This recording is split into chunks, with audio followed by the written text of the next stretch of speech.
झूठ मत बोलना, चाहे कुछ भी करना। तो चलो आज की क्लास हम करते हैं। आज का पेपर कोई लाया है? ये झूठ का आडंबर इन्हें बताया करो, मुझे नहीं। पेपर लाए हो? पढ़ा किसी ने? विश्वकर्मा योजना, कल शीन का क्वेश्चन आया था मेरे पास। देखो ये सारी योजना है। विश्वकर्मा योजना बेसिकली कल हमारी जो डिस्कशन हुई थी कि इंडिया स्किल था। सो इसको ये बहुत से लोग रट रहे होंगे विश्वकर्मा कैसे होगा, ये नहीं है। विश्वकर्मा जो है भारतीय सनातन संस्कृति में निर्माण, वो सबसे बड़े इंजीनियर माने गए हैं। विश्वकर्मा कौन थे? भारतीय प्राचीन पद्धतियों में जब आगे चल के और जब जानकारी मिलेगी, विश्वकर्मा हमारे सबसे बड़े इंजीनियर्स थे, गॉड ऑफ इंजीनियर्स। अभी भी जो लोग औजारों का प्रयोग करते हैं, स्किल का प्रयोग करते हैं, वो उस दिन उनकी पूजा करते हैं। खैर हमने हर चीज को पूजा पद्धति से जोड़ दिया, but Vishwakarma the symbol of the highest skill acquirement.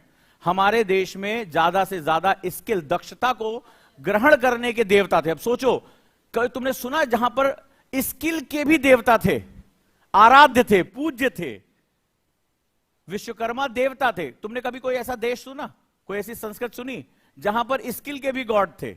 यानी हम वाकई में स्किल को पूजने वाले लोग थे।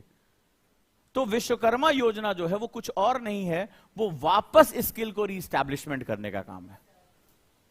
ठीक है, बहुत छोटी छोटी बातें लिखी हम आप लोग, बहुत बुनकरों को आगे लेकर जाना। भाई भारत में एक समय जो बुनकर थे, यानी जो हैंडीक्राफ्ट पे काम करते थे, तो मैंने एक मलमल का एग्जांपल दिया था।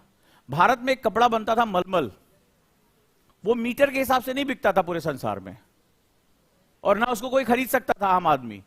कपड़ा एक तरफ रखा जाता था, सोना एक तरफ रखा जाता था।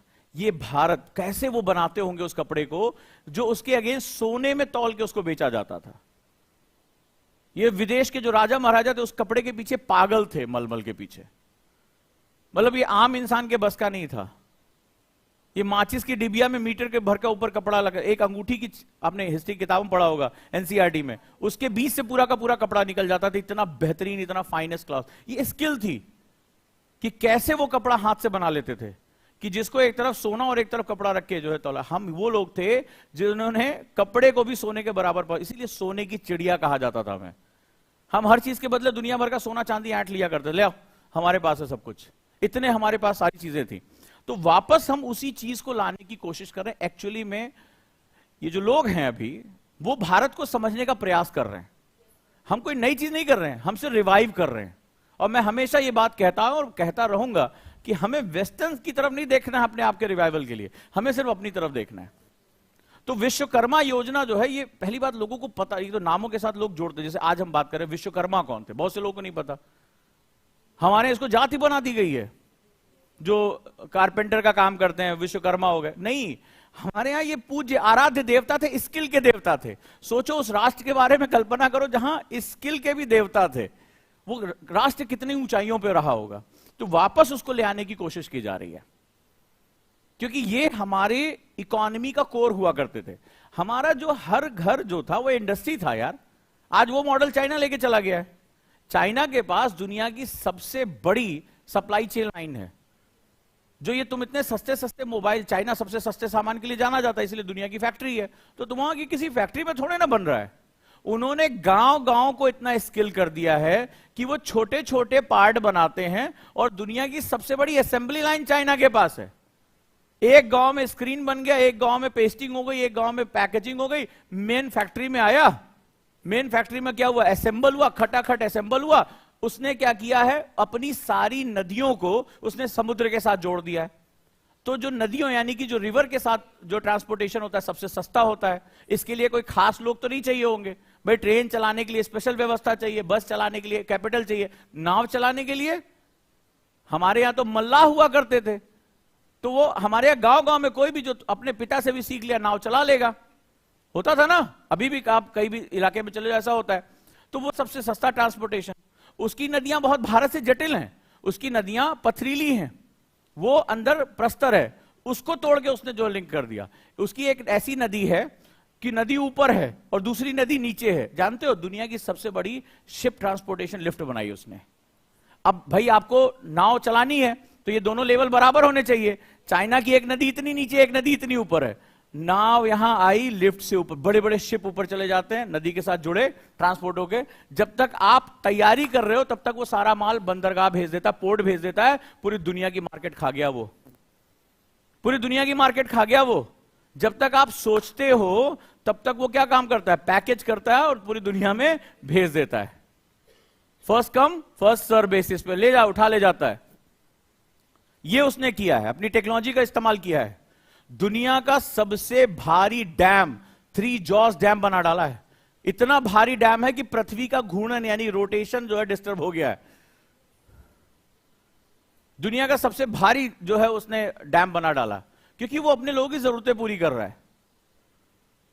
और हम ग्राम स्वराज, गांधी गांधी हम हर समय करते हैं। गांधी को किसने एक्सेप्ट किया?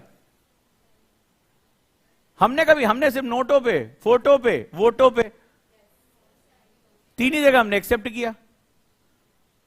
गांधी का जो ग्राम स्वराज का विचार था वो हम जानते कितना है। ग्राम स्वराज का मतलब था कि हर गांव एक सेल्फ सस्टेन यूनिट होनी चाहिए। गांधी भारत को बहुत अच्छी तरह समझते थे, उन्होंने बहुत लंबा भ्रमण किया था। उन्हें समझ में आ गया था कि भारत के जो गांव गांव में है वो कहीं नहीं है। भारत का हर गांव बहुत हाईली स्किल्ड था यार।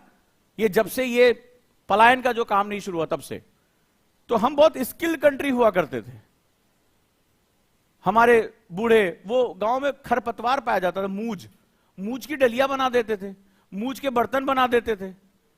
घर में वो बैठी बैठी महिलाएं, वो खरपतवार होता ना, सड़क किनारे गांव में जाके देखो खरपतवार, उससे इतना बढ़िया बढ़िया हैंडीक्राफ्ट बना देते थे। कभी जाओ हैंडीक्राफ्ट की तो वहां पे, कभी नॉर्थ ईस्ट में तो चप्पल, कपड़े में गया तो वहां पर बांस की शर्ट मैं देख के आश्चर्य, बांस से उन्होंने कॉटन बना दिया, बांस से रेशे बना दिए, बांस की चप्पल, बांस खाने में, बांस का पूरा पूरा सिस्टम बांस का, बैम्बू। अभी कल आया था ना इंडियन एक्सप्रेस में एडिटोरियल, वो यही है। तो हमारे गांव गांव में वो सारी चीजें थी। तो गांधी ने कहा इसी को अगर हम इनहेंस कर ले जाते तो हमारी इकोनॉमी बहुत बड़ी हो जाती। आपको नहीं आना पड़ता पलायन होकर दिल्ली, मुंबई, इन शहरों में सड़कों के किनारे सोने के लिए। तो भारत को विकास करने के लिए भारत को जानना बहुत जरूरी होगा, और उसके लिए भारतीय होना बड़ा जरूरी है। बड़ी प्रॉब्लम हमारे साथ ये रही है कि वो कहानी सुनी थी, भेड़ और भेड़िया। एक भेड़िया था, उसने भेड़ की खाल पहन ली थी और भेड़ के झुंड में जाके छुप गया था। तो हमारे साथ भी वही दिक्कत है, हम अंदर से भारतीय नहीं है। तो कल मैं सोच रहा था, सोचते सोचते एक बड़ी अच्छी लाइन आई। मैंने कहा चलो अपने बच्चों से बात करेंगे। हम भारतीयों के साथ बड़ी विडंबना है, बहुत दिक्कत है। जानते हो क्या? हमें पता सब कुछ, हम जानते कुछ नहीं है। बड़ी खूबसूरत सी लाइन है, लिख लेना, सोचना। हम भारतीयों को पता सब कुछ है, हम जानते कुछ भी नहीं है। अब इसके बारे में सोचना, मैंने कहा क्या? हमें पता सब कुछ है। बोले अरे सब जानते हैं यार। बोले हाँ, अरे सब जानते हैं, हम कर्म कांड कर रहे हैं, हम सारी चीजें कर रहे हैं, हम व्रत उपवास भी कर रहे हैं, हम पूजा पाठ भी कर रहे हैं, हम सारी चीजें कर रहे हैं, हमें पता सब कुछ है। हम क्यों कर रहे हैं? हम जानते कुछ भी नहीं है, बस हम कर रहे हैं। तो ये हमारे साथ एक बहुत बड़ी दिक्कत है। तो विश्वकर्मा योजना जो है वो उसी स्किल को उभारने का नाम